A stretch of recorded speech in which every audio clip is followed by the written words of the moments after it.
जगद्गुरु तुकाराम महाराज म्हणतात की हो, देवानं देऊळ खाऊन टाकलं.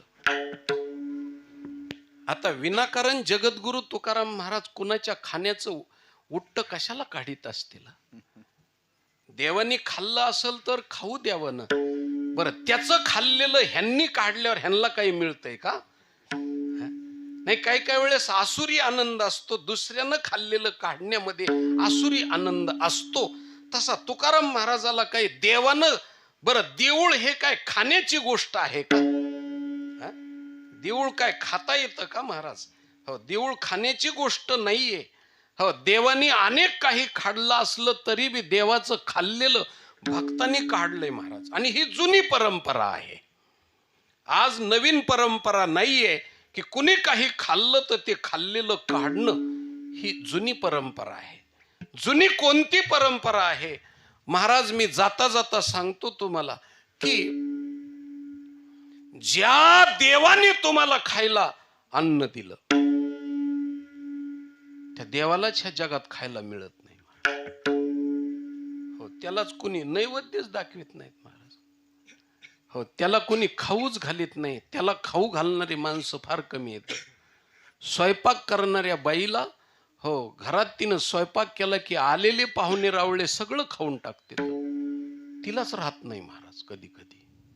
हो, तिलाच प्रश्न पडतो आता काय खावं म्हणून. कारण जिनं स्वयंपाक केला तीच उपाशी आहे का? तसं देवाने आम्हाला खायला दिलं पण देवच उपाशी आहे महाराज. त्याला खाऊ घालणारच कोणी नाही. सुगरणबाई तर बिलकुलच नाही. खाऊच घालणारी नाही कोणी. अशी देवाची फजिती चाललेली आहे महाराज, फजिती. हो, त्याला बिचाऱ्याला खायलाच मिळत नाही. विठ्ठल विठ्ठल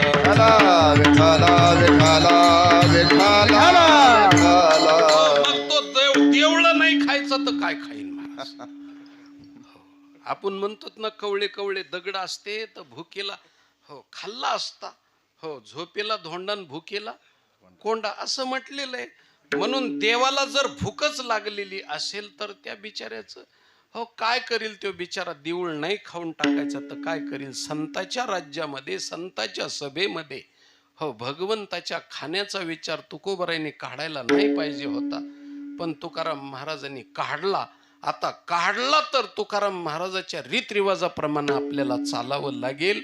महाराज कृतयुगाच्या ठिकाणी हो त्याला काहीच मिळालं नाही, फक्त बळीराजाचं पाणी मिळालं महाराज. नुसत्या पाण्यावर दिवस काढले हो बिचाऱ्याने. कृतयुगाच्या ठिकाणी नुसतं पाणी मिळालं आणि त्या पाण्याचं त्यांनी आचमन केलं आणि बळीराजाच्या दारात तेवढंच त्याला मिळालं, नुसतं पाणी प्याला. हो, कृतयुगात काहीच खायला मिळालं नाही आणि जगाला तो खाऊ घालतो.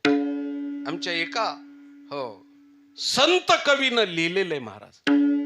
बांधिले घुमट किल्ल्याचे तट, त्यावर उगवती पिंपळवट, ते कोण हानी तो मोठ, पाणी कोण घालितो, आम्ही काय कुणाचे खातो रे, तो राम आम्हाला देतो. हो, पोषितो जगाशी एकला. महाराज तुम्हाला आम्हाला पोषण करण्याचं म्हणून त्याला विश्वंभर म्हटलेलं आहे. तुका म्हणे ज्याचे नाव विश्वंभर,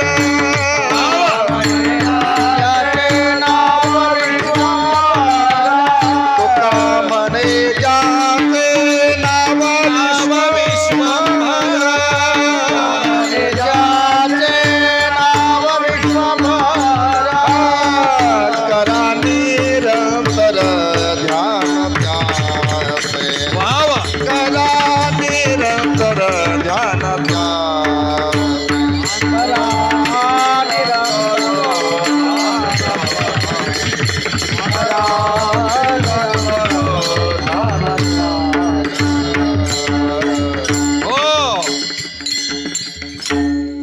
महाराजांनी सुंदर तऱ्हेचं प्रमाण दिलं. तुका म्हणे त्याचे नाव विश्वंभर हो, आणि करा निरंतर ध्यान त्याचे. विश्वाचा व्यापक विश्वंभर साक्षी, नये अनुमानाशी वेदशास्त्रा, नवलगे माय नवलगे माय, चोरोनिया खाय नवनीत. पुढे बोलतो मी, कृतयुगाच्या ठिकाणी नुसतं पाणी घेतलं बळीराजाचं आणि त्या पाण्यावर राहिला देव. त्रेतायुगाच्या ठिकाणी तो आधाशाप्रमाणे खायला मिळालं नाही म्हणून शबरीचे बोर खाल्ले. कुणीच त्याला खाऊ घातलं नाही, शबरीचे बोर खाल्ले. बोर ऐका महिमा वडीची बोरे खाय भिल्लनीची, बोरे खाय भिल्लनीची,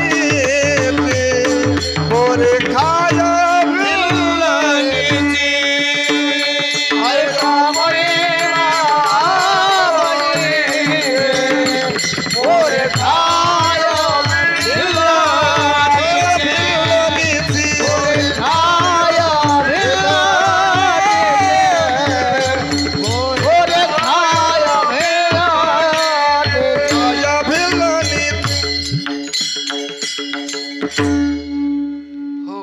त्याच्यावर बी पुन्हा बोट ठेवलं. निदान चांगल्या घरचे तरी खायला पाहिजे होत. त्या हो शब्द कसा वापरलाय महाराज, बोरे खाय. आणि बोर म्हणजे मिळत नाहीत होय कुठं. बर रानातच महाराज देव होते प्रभू, मग काय तोडून खाता येत नव्हते होय. मग त्या भिलनीचेच कशा करता खाल्ले. बर खाल्ले ते खाल्ले ते तरी महाराज सगळे आख्याचे आख्ये नाही खाल्ले, तिनं कुरतडलेले खाल्ले. उच्चिष्टाती फळे खाया भिल्लटीचे, उच्चिष्टाती फळे खाया भिल्लटीचे, उच्चिष्टाती फळे खाया भिल्लनीची, खाया भिल्लनीची.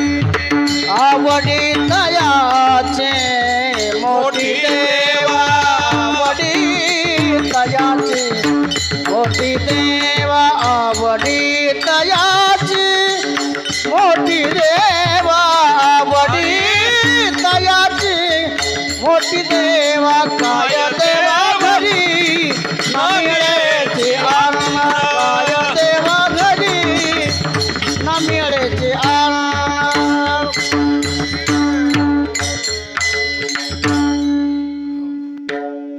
सुंदर तऱ्हेचं प्रमाण दिलं आणि पुन्हा वारकरी चाल म्हणले महाराज. कारण आता चालीत बी भेसळ येतात सगळं ते भेसळीच मिसळीच. कारण लोकाला मिसळीच आवडायला लागलंय महाराज. बघा तुम्ही, नुसती चपाती म्हणलं तरी आवडत नाही, भाकरी तर बिलकुल खात नाहीत लोक. त्याच्यानंतर हो तुम्हाला सांगतो, चपाती भाकरी बाजरीची ज्वारीची खाणार नाहीत. पण तेच जर समजा म्हणजे हरभऱ्याच्या डाळीचं पीठ, थोडस ज्वारीचं पीठ, थोडं गव्हाचं पीठ असं तयार करून केलेलं जे धपाट असतं,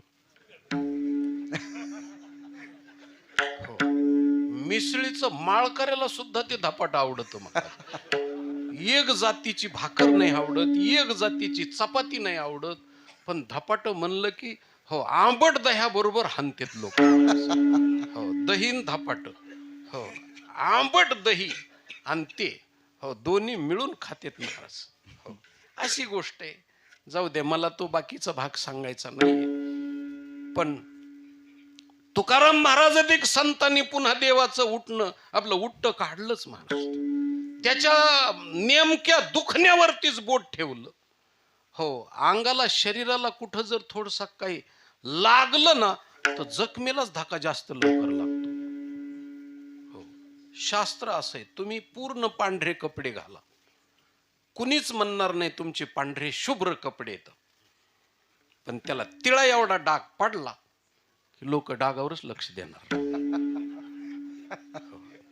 ते म्हणणार की काय तुमच्या कपड्याला तिळा एवढा, लोकांना तिळा एवढा डाग सहन होत नाही. त्यांनी स्वतः सगळे काळे कपडे घालू द्या, त्यांनी सगळे काळे कपडे घातले तरी हरकत नाही, पण पांढऱ्या कपड्यावाल्याचा तिळा एवढा डाग सहन होत नाही. हो तिळा एवढा. म्हणून पांढरे कपडे घालणाऱ्याने फार जपलं पाहिजे महाराज. आणि वारकऱ्याचा ड्रेस म्हणजे पांढरा आहे, पांढरा शुभ्र आहे. सांडोनिया शुद्ध, शुभ्र, शुद्ध आणि शुभ्र पवित्र असलेले वस्त्र आहेत. सांडोनिया शुद्ध शुभ्र निळी काळी वस्त्रे पांगुरती ऐका कलीचे महिमा. म्हणून पांढरा ड्रेस. आणि जाता जाता तुम्ही सगळे इथं जे पांढरे शुभ्र दिसतात ना, मी तुमचं कौतुक करीत नाही महाराज, पण हे पांढरे ड्रेस तुमचे इतके स्वच्छ ठेवण्याचं काम आमच्या माता भगिनीचे महाराज. त्यांच्याकडे मी अंगुली निर्देश करतो. माणूस पांढरा दिसला आणि शुभ्र दिसला की मी त्याच्या पत्नीचं कौतुक करतो, कारण तिने एवढे मोठे पांढरे कपडे ठेवण्यासाठी खूप जपली महाराज. इतकी जपली, धुताना बी, पुन्हा ते वाळू घालताना बी. कुठं वाळू घालायचे हो, त्याला डाग पडू नये म्हणून ती जपती महाराज. हो, अगोदर तार असेल तर किंवा दोरी असेल तर ती वल्या कपड्यानं पुसून घ्यायची, कारण त्याला धूळ लागू नये म्हणून त्या कपड्याला. पुन्हा ते पुसून घेतल्यानंतर ते हळूच काढायचे, पुन्हा नंतर ते ठेवायचे, इस्त्रीला द्यायचे.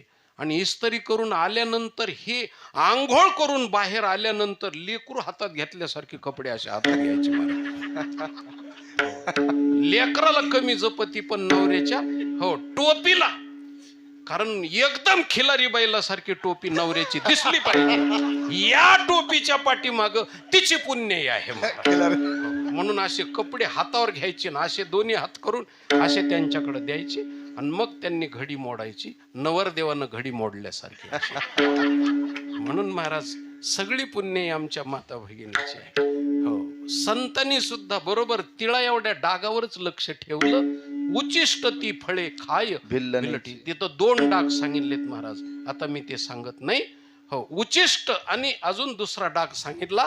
हे दोन्ही खाल्लं देवानं. काय करीन बिचारा, भूक लागलेली होती म्हणून खाल्लं महाराज. बोरावर भागविलं त्याने. हो, उपवास पारणे राखीला दारवंटा. अशा पद्धतीनं खाल्ल्यानंतर मग त्यांना वाटलं निदान हो त्रेतायुगात नाही खायला मिळालं, कृतयुगात नाही मिळालं, द्वापारात तरी पोटभर खाईल. द्वापारात बी नाही खायला दिलं महाराज. कोणी चोऱ्या करून भागवावं लागलं कसं तरी. नाहीच पोट भरल्यावर चोऱ्या नाही करायच्या तर काय करावं लागतं महाराज. हो, खाल्लं का नाही देवानी. हो, तुझ्या अंगी अवगुण मोठा आणि चोरी करून भरीशी पोटा. गवळण सांगते हो, तुझ्या अंगी अवगुण मोठा मोठा अवगुण आहे आणि तू चोरी करून. हो, नव लगे माय नव लगे माय चोरनी आखाय नवनीत चोरनी आखाय चोरनी आखाय नवनीत.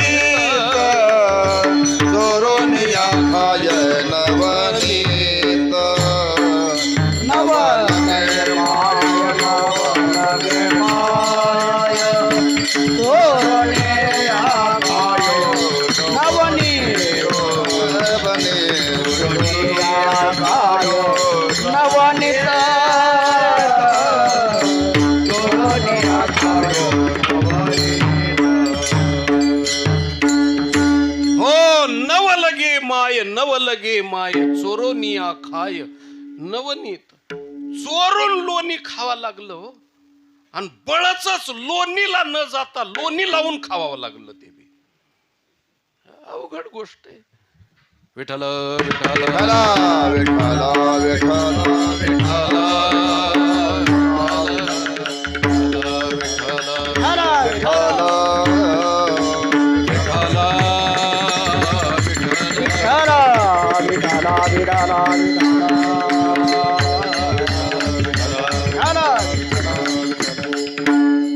जाऊ द्या बाबा, लहानपणामध्ये चोरी करून खाल्लेल्याचं पाप नाही काही. कारण पूर्वीच्या काळात शिमग्याच्या टाइमला चोऱ्या करायची लेकरं गावऱ्याच्या, पण काही म्हणत नव्हते लोक. हो, म्हणत नाही, कोणी काही म्हणलं नाही. चोरी करून त्यांनी पोट भरलं. निदान कमीत कमी मोठा झाल्यावर रानात गेल्यावर तरी त्याला खायला मिळायला पाहिजे होतं, पण तिथंही मिळालं नाही महाराज.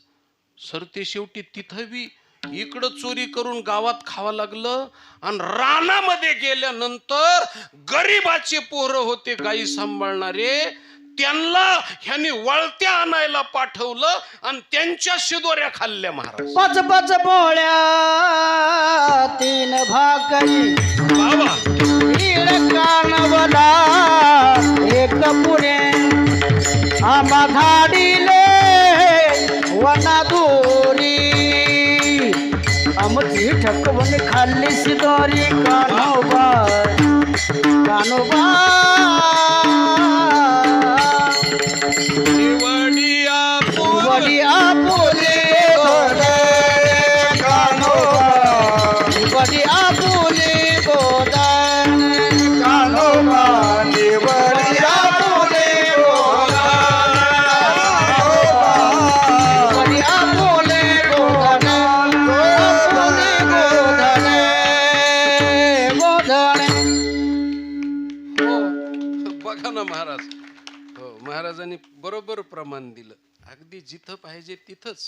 हो हो अगदी इंजेक्शन कुठं द्यायचं हे डॉक्टरला कळलं पाहिजे. हो आणि प्रमाण कुठं द्यायचं हे टाळकऱ्याला समजलं पाहिजे. म्हणून टाळकरी हे कीर्तनकारापेक्षा हुशार लागत आहेत महाराज. आणि त्या टाळकऱ्याला आणण्याकरता ही माणसं हुशार लागतात. असं शास्त्र आहे ते. हो उग म्हशीचं दुखायला लागलं आणि पखालीला इंजेक्शन चालत नाही महाराज. हो काही काही वेळेस गाडी निघून गेल्यावर गटोड घेऊन जाते. हो, असं प्रमाण देते पण ते अगदी फिट बसलं पाहिजे. कारण महाराष्ट्रातल्या सुतारापेक्षा राजस्थानची सुतार अशी फिटिंग बसवितात महाराज. पाचर अशी किती त्याला ओळखणच दिसू देत नाहीत. असं अशी पाचर बसली पाहिजे फिट. हो म्हणून असे क्वचित टाळकरी आहेत महाराज कीर्तनकाराला पोषक असलेले. मोठमोठाले संगीत विशारद आहेत, गायक खूप मोठाले आहेत. 1.5 तास कीर्तनात चाल म्हणतात ते पहिली चाल. पण कीर्तनकार मेलेल्याचं सुतक त्यांना पडत नाही पुन्हा. हो पुन्हा गळ्यात टाळ एकदा अडकिला की पुन्हा सुतक सुद्धा पडत नाही. हो मातीला सुद्धा येत नाहीत ते पुन्हा परत असं. हो पण टाळकरी त्याच्याकरता श्रोते हुशार, टाळकरी हुशार. हो असे गायक असल्यानंतर वाटतं 2 दिवस एकट्यानेच कीर्तन करावं. वाह असे वाजवणार असल्यानंतर एका चढी एक आमचे माऊलीने हे वाजवणार असल्यावर वाटतं 4 दिवस एकट्यानेच कीर्तन करावं. आणि असे श्रोते असल्यावर वाटतं सगळा सप्ताह एकट्यानेच हाणावं सगळा. आणि राहिले साहिले इथं नाही महाराज, लांब लांबून सगळे श्रोते आलेत महाराज. ह अशी गोष्ट आहे. हो चला विठाल विठाल विठाला विठाला विठाला विठाला.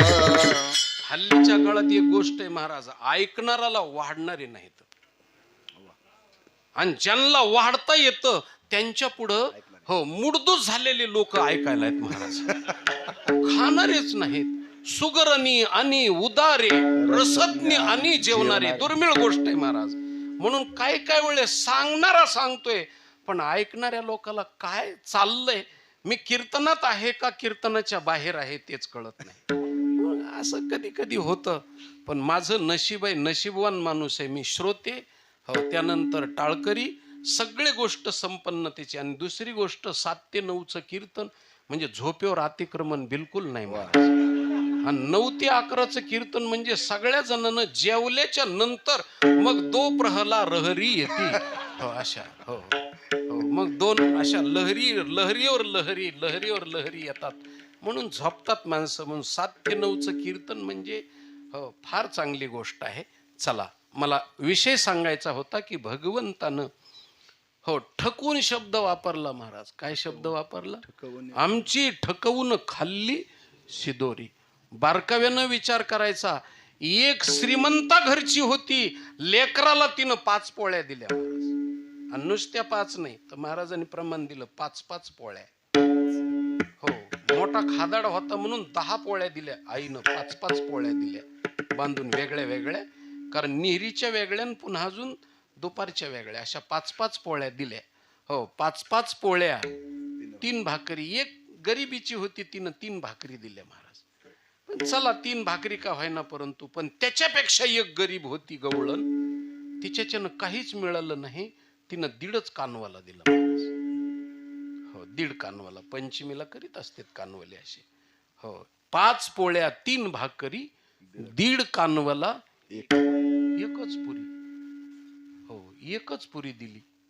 आणि आमची ती बी पुन्हा ठकून आम्हाला ठकवलं, आम्हाला वळते आणायला पाठवलं आणि आमची पाठीमागं शिदोरी खाल्ली. असा खावड आहे म्हणले. हो.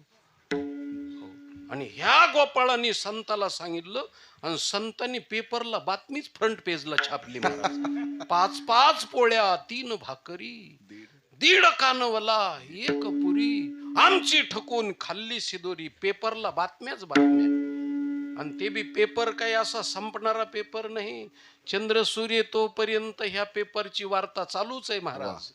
हो, पुन्हा अजून इलेक्ट्रॉनिक्स मीडियाकडं, हो, सगळ्याकडं बातमी सारखी अजून टीका चालूच आहे लोकांची.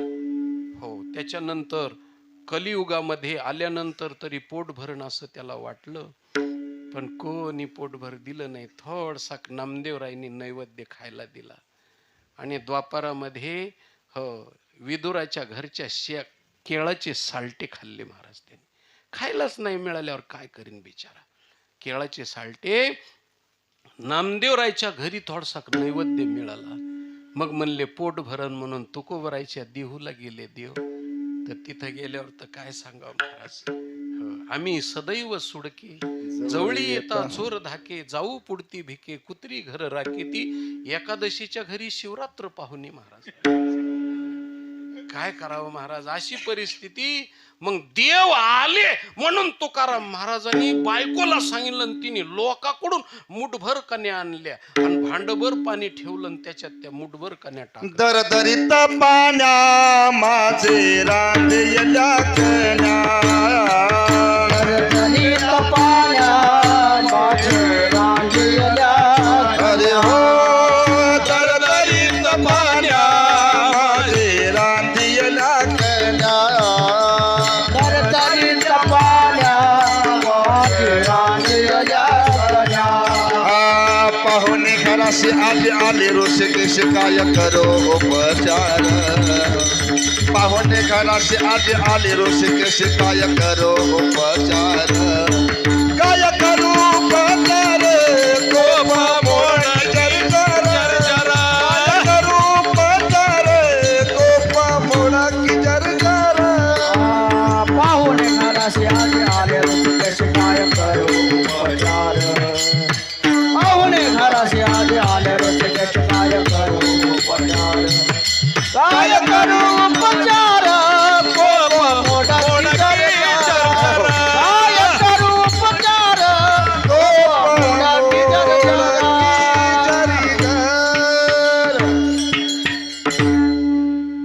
हो, समर्थाच्या घरचं दारिद्र्य बर का हे.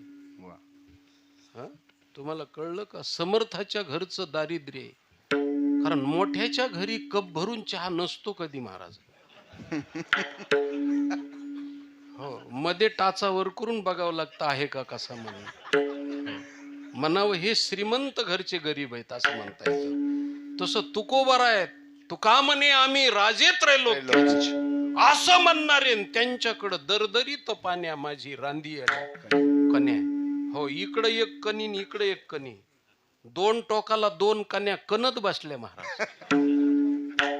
एकमेकीला बोलायचं ठरलं तरी मोबाईल शिवाय बोलता येईना त्यांना. इतक्या लांब लांब होत्या. हो, अशा पाण्यामध्ये आणि महाराज देवाने खाल्लं महाराज. अजून बी देव उपाशी आहे. सरते शेवटी पोट भरलं नाही म्हणून त्याने देऊळ खाऊन टाकलं. आणि मग तुकाराम महाराजांनी समाजाला सांगितलं की त्याला खायला मिळालं नाही म्हणून देवानं माझ्या देऊळ खाऊन टाकलं. अभंगाचं देव देवी गाजले देव देऊळ शेविले. देव देऊळ शेविले. देव देऊळ शेविले. शेविले राम देव देऊळ शेविले. देऊळ शेविले देव देऊळ शेविले. देव देऊळ शेविले. देव देऊळ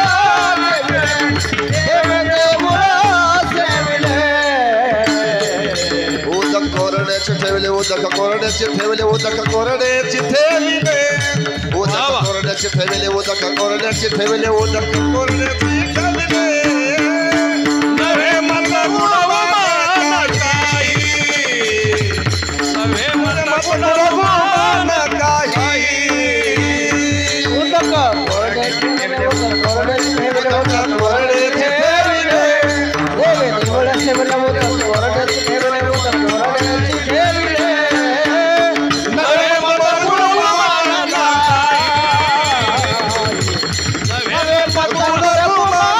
नव्हे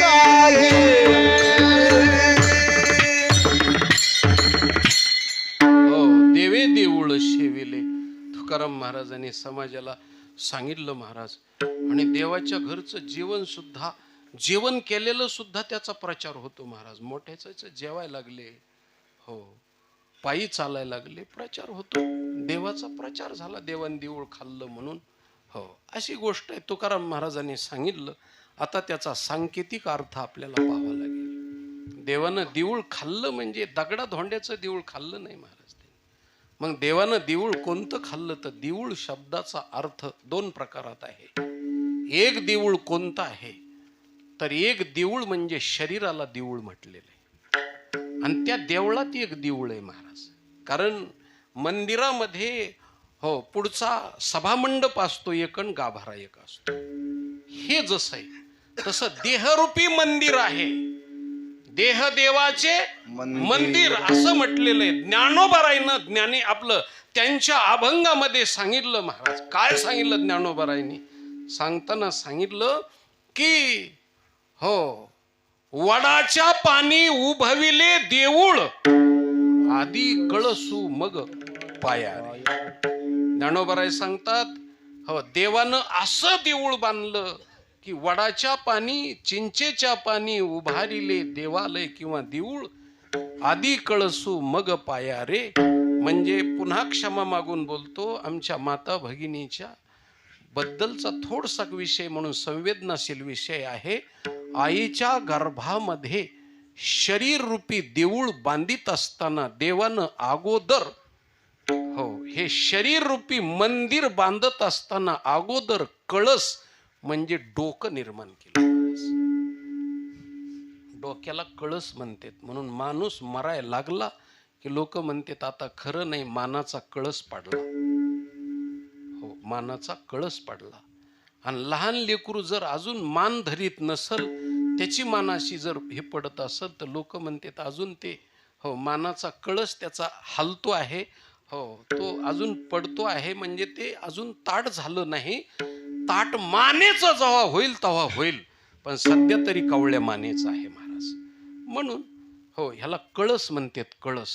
आणि ही सगळी सजीव सृष्टीचं विज्ञान सांगितलं माझ्या ज्ञानोबारायने. विज्ञान सांगितलं कोणतं विज्ञान कारण आईच्या गर्भामध्ये जे डॉक्टरला बी सांगता येणार नाही MD MS master of surgeon आणि मास्टर ऑफ डॉक्टर ह्यांना बी सांगता येणार नाही ते जीवशास्त्र. आणि ते जीवशास्त्रातलं ॲनाटॉमी शास्त्र सांगितलं महाराज. शरीरशास्त्र मेडिकल शास्त्र सांगितलं शरीरशास्त्र. अजून डॉक्टरला माहित नाही की नेमकं शरीरात पहिल्यांदा काय निर्माण होतं ते. पहिल्यांदा सूक्ष्म शरीरात पहिला अंकुर निर्माण होतो आईच्या नाळेच्या माध्यमातून पित्याच्या बीजरूपानं स्थापन केलेल्यातलं पहिल्यांदा अंकुर निर्माण होतो ते डोकं. हे माणसाच्याच बाबतीत आहे असं नाही. तुम्ही ज्वारी बाजरी गहू मका आदी करून टाकून बघा. ते टाकल्यानंतर पाणी जर टाकलं तर पहिल्यांदा वरचा अंकुर उभा राहतो आणि नंतर खालच्या मुळ्या फुटतात. माणसाच्या जीवनामध्ये अगोदर डोकं निर्माण होतं आणि नंतर पाय निर्माण होतात मुळ्या निर्माण होतात. म्हणून अगोदर डोकं हे महत्वाचं आहे. शिर सर्वांगा प्रमाण यथाविधी कर चरण धर्माचे पालन आधी सत्य करावे. सर्वांग प्रमाण यथाविधी कदाचरण धर्माचे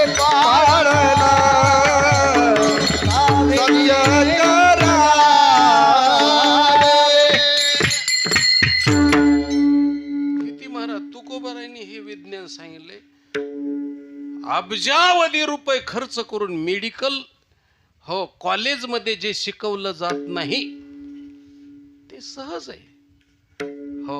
शिर सर्वांगा प्रमाण. अगोदर तुकोबारायांनी सांगितलं शिर हे सगळ्यात प्रमाण आहे, पहिल्यांदा आहे.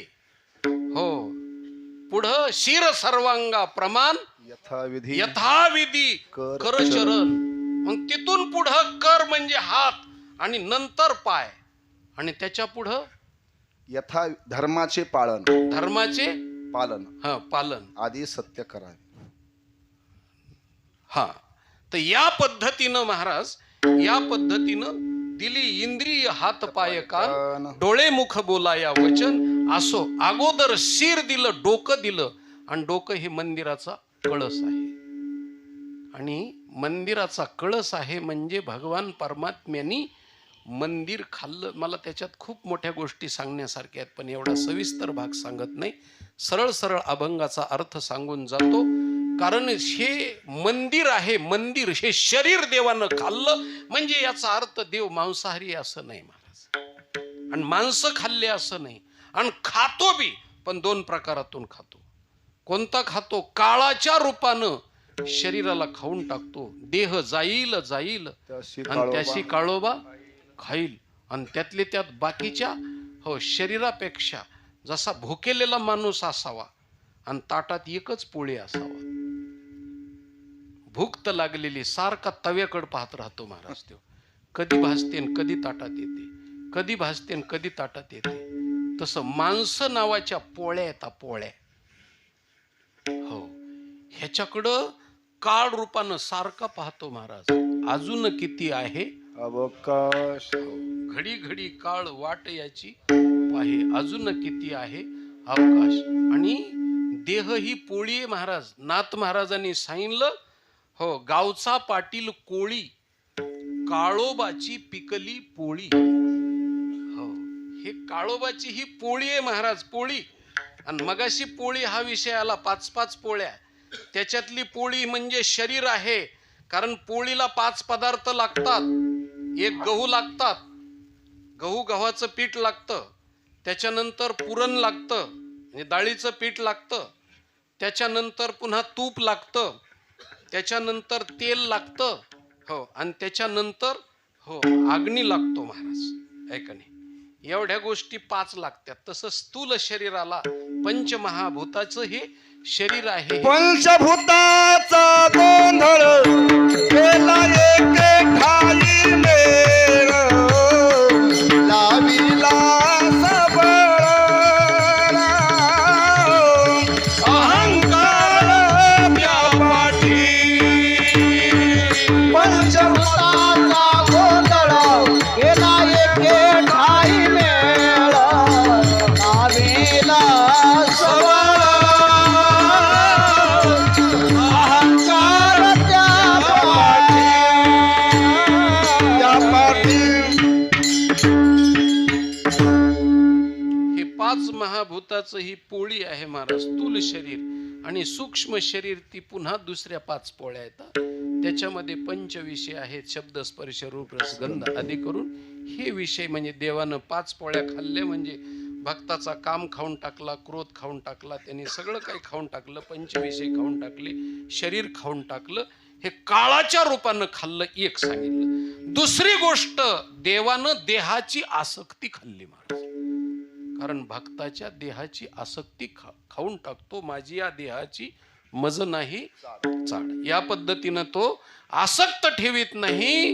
म्हणून काय देह घालू करवती कर्मरी घालू, या भितरी अग्नी माझी, कुत्ता जाने और चमडा जाने. देहाचे चोजले पुरवीत नाही, देह देव समजित नाही, अशी अनासक्त जीवन म्हणजे त्यांनी पोळी खाल्ली. म्हणून भक्ताला भक्तीचा मार्ग मोकळा केला, आसक्ती मोकळी केली आणि स्थूल देहाच्या पाठीमागं असलेला अहंकार खाऊन टाकला. ह्या 5 पोळ्या खाल्ल्या महाराज त्यांनी. म्हणून ही पोळी आहे. म्हणून देवानं काय केलं, हे स्थूल शरीर खाऊन टाकलं म्हणजे अनासक्त जीवन भक्ताचं केलं. एक. आता दुसरी गोष्ट, हे स्थूल मंदिर खाल्लं, आसक्ती खाऊन भक्ती मोकळी केली. आता त्याच्यानंतर मंदिरातला पुन्हा गाभारा खाल्ला. आता गाभारा कोणता आहे महाराज? ह्या स्थूल शरीरामध्ये एक मंदिर आहे. ते मंदिर कोणतं? साठविला हरी, साठविला हरी,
साठविला हरी जिही हृदय मंदिरी. हृदय खाल्लं कारण मंदिराला 4 कोण असतात, तसं हृदयाला 4 कोण आहेत. मन, बुद्धी, चित्त आणि अहंकार. हो, हे 4ही बी कोण खाऊन टाकले. म्हणून मन मनपणानं शिल्लक ठेवलं नाही. मन हे राम झाले, मन हे राम झाले.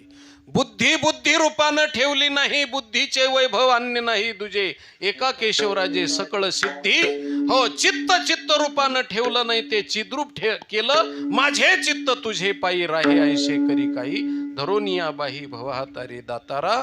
आणि महाराज अहंकार हा विचारोनी अहंकारो सांडीजे. मग अस्तीची वस्तू होईजे तेने आपली स्वस्ती सहजे आपण केली. म्हणजे हे 4ही कोण खाऊन टाकले. मधलं मंदिर गाभाऱ्या सगट देवानं खाऊन टाकलं. असा भक्तीचा मार्ग मोकळा केला. आणि तो मोकळा करण्याकरता एक गवळण स्वतःला देवाला निमंत्रण देत असताना सांगते, हरी माझ्या मंदिरी कधीतरी याल. हो महाराज, ती देवाला निमंत्रण देते माझ्या मंदिरात. म्हणजे घरात नाही, घर वेगळं मंदिर वेगळं आहे महाराज. म्हणून एक बारकाव्याचे संत विचार करीत असताना त्यांचे शब्द ध्यानात ठेवले पाहिजेत. ती देवाला निमंत्रण देते पण घरी देत नाही. पण लोक म्हणताना म्हणतात की तिनं घरी निमंत्रण दिलं. नाही नाही, घरी नाही दिलं. हरी माझ्या मंदिरी कधीतरी याल. हो, मग तू तिथं मी आल्यानंतर काय व्यवस्था करशील तू माझी? तर तिने सांगितलं, पलंगी म्या शेज केली फुलाची, आरशे लाविले 4. आता पाहुणे आल्यावर आरशे लावित असते. आरशे लावल्यावर काय पाहुण्याला काय, अरे बसायला पाहिजे, काही खायला पाहिजे, प्यायला पाहिजे, ह्या सगळ्या गोष्टी द्यायच्या सोडून चौकून 4 आरशे लावले म्हणजे काय त्याने त्याचं शरीर पाहून जायचं का? तसा अर्थ नाही. तर देवा तू माझ्या बुद्धीत डोकावून बघितलंस, तुला माझी बुद्धी दिसणार, तूच दिसशील. माझ्या अहंकारात बघितलंस तर तुला दिसशील. मी दिसणार नाही, माझा अहंकार दिसणार नाही. मनामध्ये डोकावून बघितलंस तर महामळे मन होते जे गादले आणि शुद्ध चोखाळले स्फटिक जैसे. स्फटिकासारखं स्वच्छ त्याच्यात तुलाच तुझं प्रतिबिंब दिसेल. एवढं मन बुद्धी चित्त अहंकार देवाला समर्पित करणं म्हणजे देवानं मधलं देऊळ खाणं आणि वरचं देऊळ खाणं. म्हणून देवानं देऊळ शेवलं म्हणजे माझ्या भक्तीचा मार्ग मोकळा केला. हे देवाचे उपकार आहेत. आणि ते उपकार सांगण्याकरता आमच्या तुकोबराने सांगितलं, देवे देऊळ शेविले उदक कोरडेची ठेविले. पाणी मात्र कोरडच ठेवलं देवानी. आता पाणी कोरडं नसतं, पाणी वलं असतं, लिक्विड असतं, पातळ असतं, पातळ पाणी असतं. हो, ते कोरडं नसतं. पण इथं कोरडं ठेवलं म्हणजे 2-4 प्रकारचं पाणी शक्यतो कोरडं आहे. कोणतं पाणी कोरडं आहे? तर पहिली गोष्ट मृगजळाचं पाणी कोरडं असतं. हो, मृगजळ जिथून वाहिलं आणि गंगा वाहिली तिथं एखाद्या वेळेस वलं निघल का नाही निघल. हो, ज्ञानोबारांनी अमृतानुभवात म्हणलं की जिथं मृगजळाची गंगा वाहिली नाही तिथं कोरड आहे. हो, मृगजळ जेत नुमंडे तेत असे पा कोरडे, पण जेत उमंडे तेत जोडे ओलांशू काही. हो, जिथून गंगा वाहिली मृगजळाची तिथं जर उकरलं तर काही वलं लागतं का?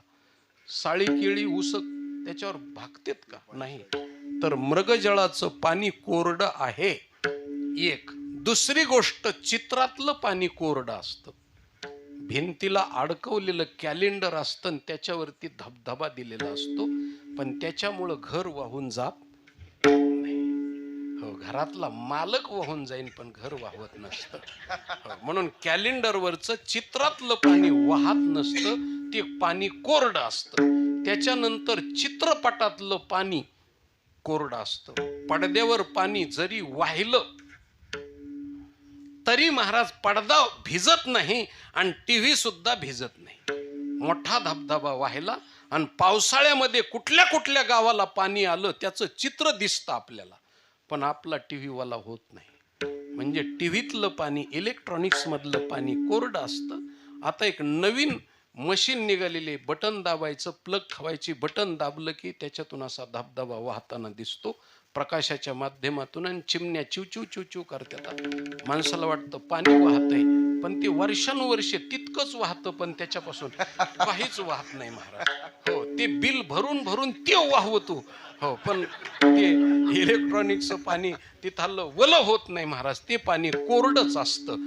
त्याच्यानंतर पुढची गोष्ट सांगतो तुम्हाला, स्वप्नातलं पाणी कोरडंच असतं राजा. स्वप्नामध्ये स्वप्न पडलं आणि एखादा जर नदीमध्ये वाह्या लागला, हो वाह्या लागला तर हो त्याचे अंगावरले कपडे वले होत नाहीत ना, अंथरून वलं होत नाही.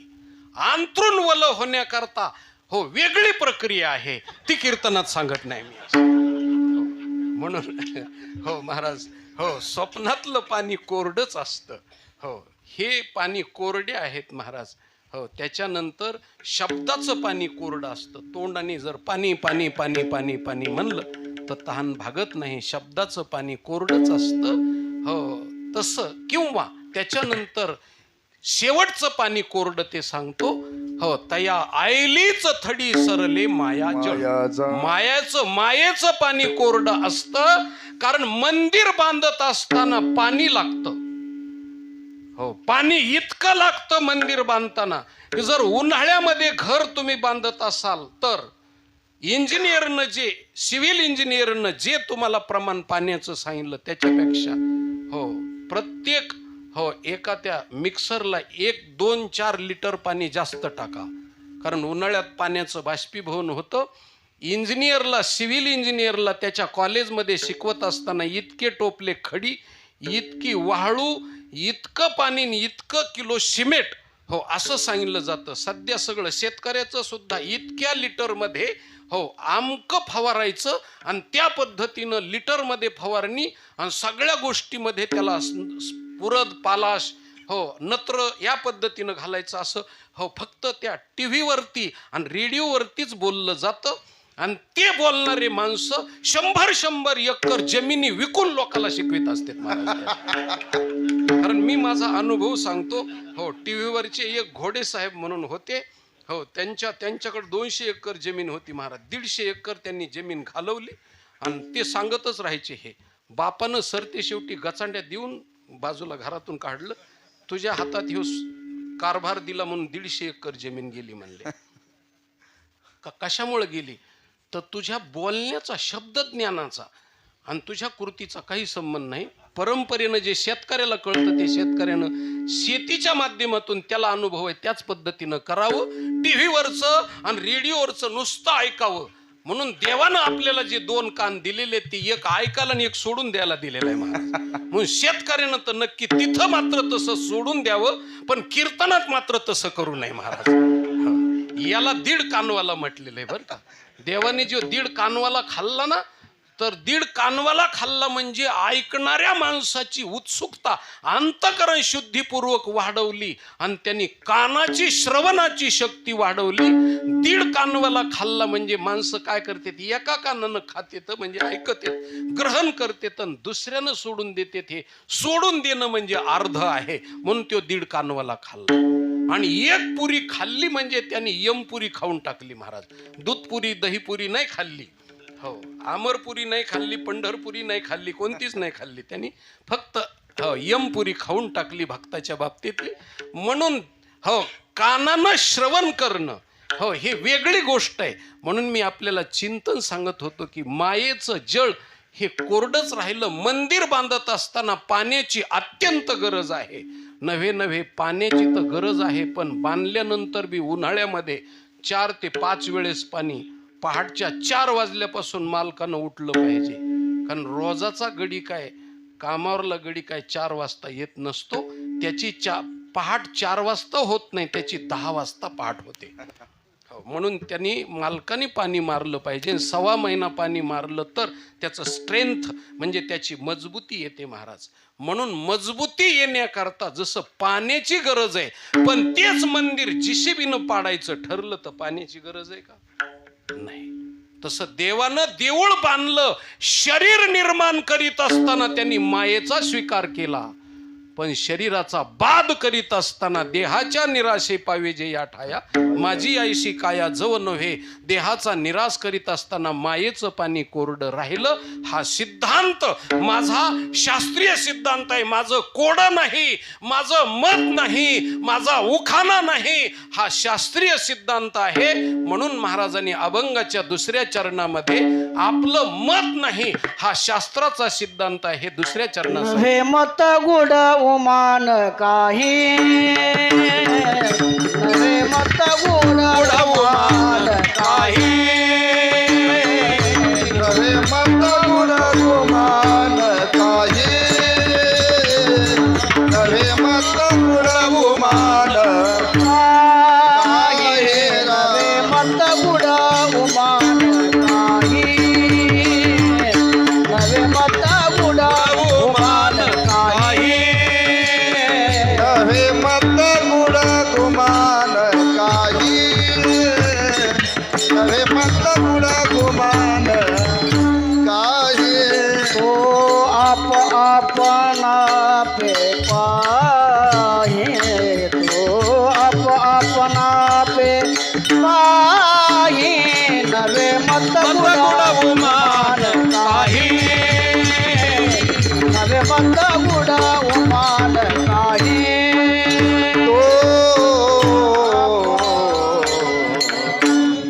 हे मत नाही, कारण मत अनेक प्रकारचे. ते मत सांगत नाही, कारण आता मतदान आलेलं आहे म्हणून. अनेक प्रकारचे, बहुतांची बहुत मते अवघी रीते पोकळ. म्हणून माझं मत नाही, आणि त्या मतात पुन्हा मी माझं मत वाढवित नाही. गूढ नाही, गुपित नाही, उखाणा नाही, कोडं नाही कुठल्या प्रकारचा. हा सिद्धांत सरळ सरळ आहे, असं तुकोबारायांनी सांगितलं. मग काय कर, फक्त तू आपना पे पाहि, तू तुला पाह. दुसरीकडे काही गोष्ट करू नकोस, ज्याची त्याला पाहिलं, कारण तुझे आहे तुझं पाशी, परी तू जागा, फक्त तू तुला ओळख रे. सुप्रीम कोर्टामध्ये एका माणसाची केस लागलेली होती. हायकोर्टात तो पराजित झाला आणि सुप्रीम कोर्टात केस लागली. आणि सुप्रीम कोर्टाचं म्हणजे आपल्या हायकोर्टासारखं जिल्हा न्यायालयासारखं नसतं, कारण इथं एकदा गुत्ती दिली, उक्ती दिली केस, इतके पैसे तुम्हाला हे केसचे आम्हाला जिंकून द्या, असं वकिलाला सांगता येतं आपल्या जिल्हा न्यायालयाला पुन्हा हायकोर्टामध्ये. पण सुप्रीम कोर्टात तसं नसतं. हेरिंग असते.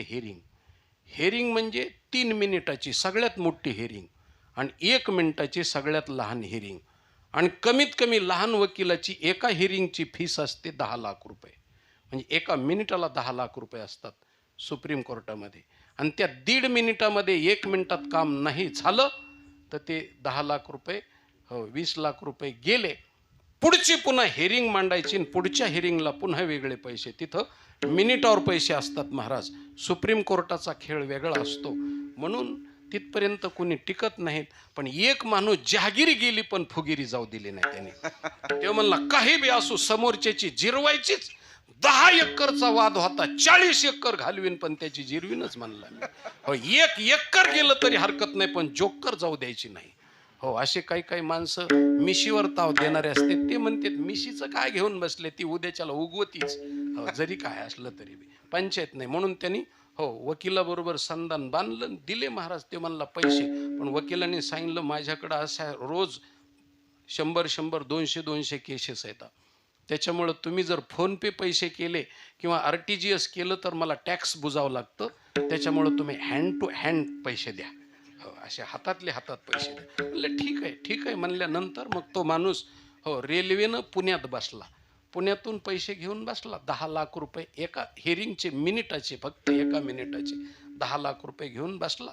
आणि बसल्यानंतर एका हेरगिरी करणाऱ्या चोरानं हेरगिरी केली आणि ह्याच्याकडे 10 लाख रुपये आहेत असं पाहिलं. आणि मग त्यांनी काय केलं की त्याच्या शेजारचा जो माणूस होता त्या माणसाला 15,000 रुपये दिले आणि सांगितलं तू माझ्या सीटावर बस, मी तुझ्या सीटावर बसतो.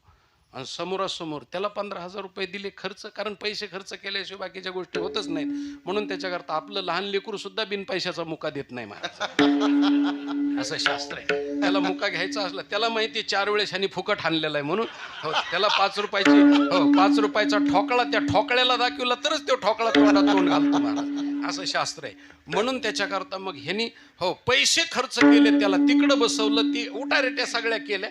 हे माणूस तिथं येऊन बसल्यानंतर गाडी सुरू झाल्याबरोबर राम राम राम राम राम राम सगळा नमस्कार चमत्कार गुड मॉर्निंग काय व्हायची ती सगळी झाली. आणि मग काय महाराज त्या माणसाने ज्याच्याकडे 10 लाख रुपये होते त्यांनी त्या बंडलातले असे 500 रुपयाची नोट अशी खटकन कोरी खट काढली आणि चहा पाण्याला पैसे दिले आणि ह्याला बी सांगितलं तुम्ही बी घ्या चहा. त्यांनी ते असे बंडल पाहिल्याबरोबर तर ते असे चांदीचे डोळे झाले. म्हणलं बस काम झालं. म्हणलं 15,000 रुपये जायनात का, तिकिटाचे बी पैसे जाऊ द्या, पण सिनभाग गेला. संध्याकाळच्याला रात्रीच्या टाईमला बघतो म्हणला ह्याच्याकडं मी. आणि गाडी गप्पा छप्पा करीत करीत करीत इटारशीच्या पुढं गाडी निघाल्याच्या नंतर महाराज चोर संध्याकाळी 8 वाजताच झोपे गेला.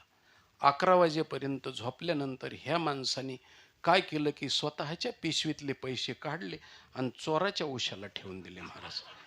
त्याच्या पिशवीत पैसे ठेवून दिले आणि ह्यो माणूस निवांत झोपला. आणि झोपल्यानंतर 12-1 वाजता चोर उठला आणि त्यांनी आधाशाप्रमाणे त्याची पिशवी चापायला सुरुवात केली, पण त्याच्यात पैसेच नाहीत. काय कमाल आहे म्हणला, ह्या माणसाला जादू तर येत नसल.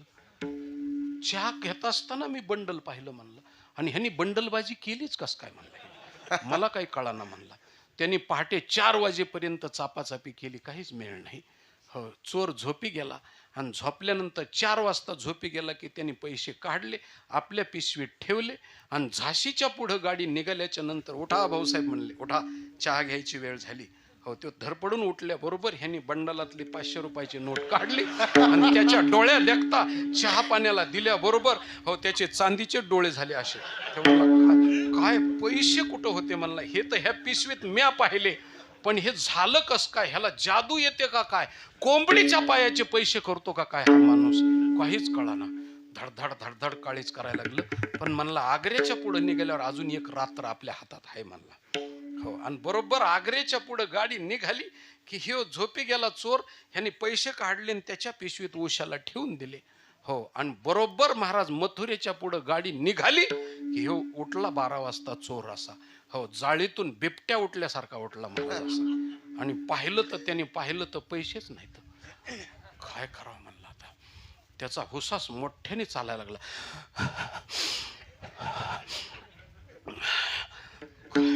काय झालं काय म्हणला, काय कुठं बिघडलं माझ्याकडून, काय होतंय काही कळाना. 4 वाजेपर्यंत घालमेल झाली. झोपला निवांत.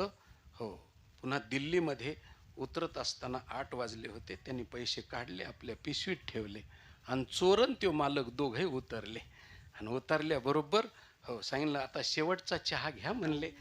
बंडालातली 500ची नोट काढली की चहा पाण्याला पैसे दिले. म्हणला ह्या पिशवीत मी बंडल पाहिलं, पण ही काय भानगड झाली. त्यांनी सांगितलं मी तुम्हाला 50,000 रुपये देतो, पण ही मला युक्ती तुमची मला सांगा काय आहे. युक्ती काय आहे तेवढी सांगा. त्यांनी सांगितलं लोकांच्या पर्सनल कार्यक्रमामध्ये भाग घेऊ नये म्हणले. हा ज्याचा त्याचा वैयक्तिक भाग असतो, तुम्ही ह्याच्यात भानगडीत पडूच नका. नाही म्हणला मी आतापर्यंत 50 वर्ष झालं हेच काम करतो, पण इतका मला दगा कधीच घडला नाही. मला काय झालं काय म्हणले, मी चोर आहे म्हणले. म्हणले तुम्ही चोर आहेत हे दिल्लीत गेल्यावर सांगायला लागलात तुम्ही मला. तुम्ही पुण्यात बसलात त्याच टाइमला मी ओळखलं तुम्ही चोर आहेत म्हणून. अरे बापरे म्हणले हो. आणि मग हे पैसे कुठं ठेवले. 50,000 रुपये देतो म्हणले. तुमच्या पैशाची गरज नाही मला, पण मला ट्रेनिंग झाली पाहिजे, पुढच्या वेळेस असलं फसलो नाही पाहिजे.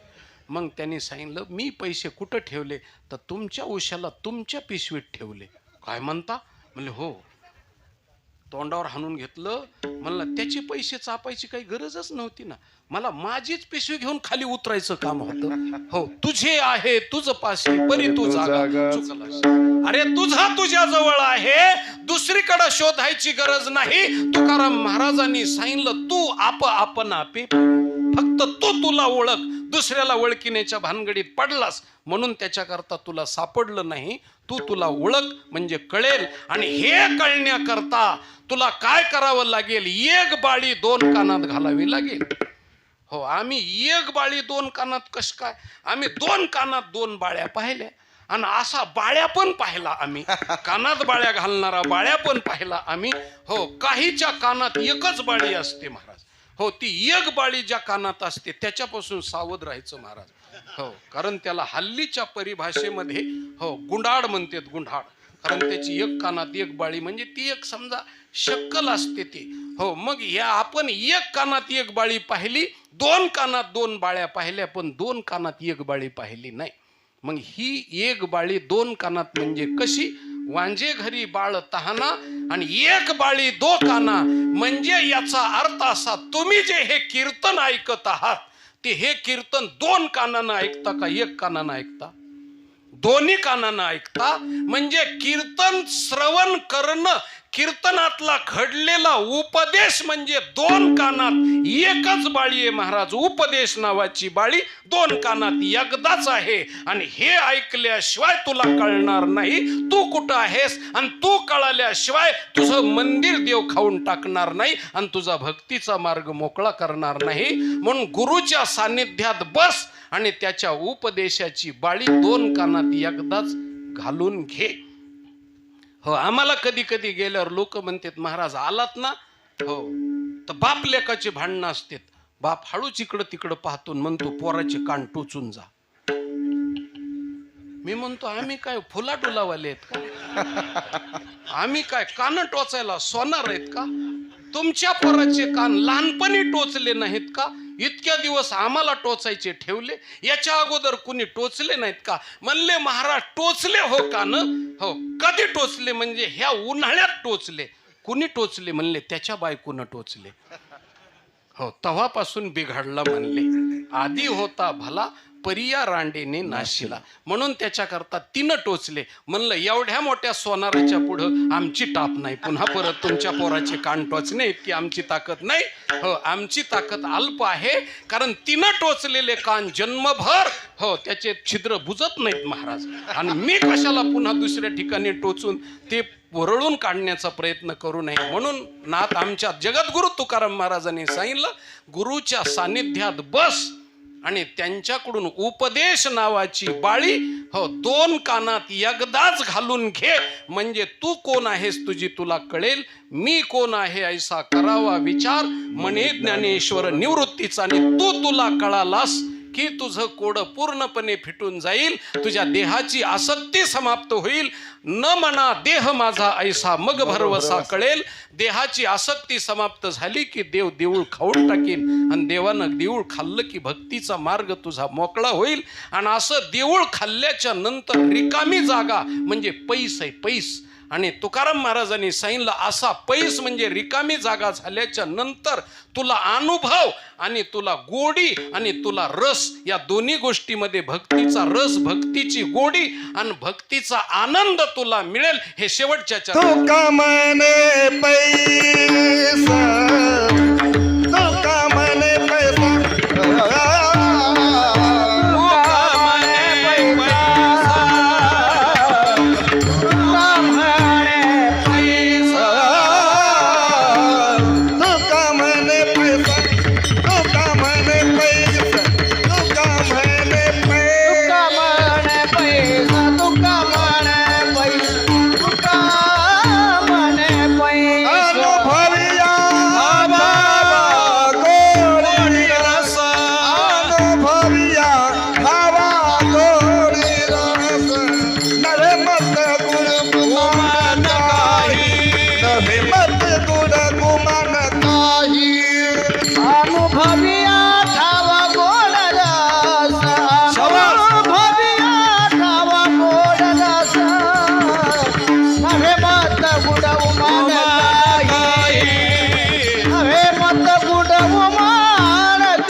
कुमार कुमार हरी जय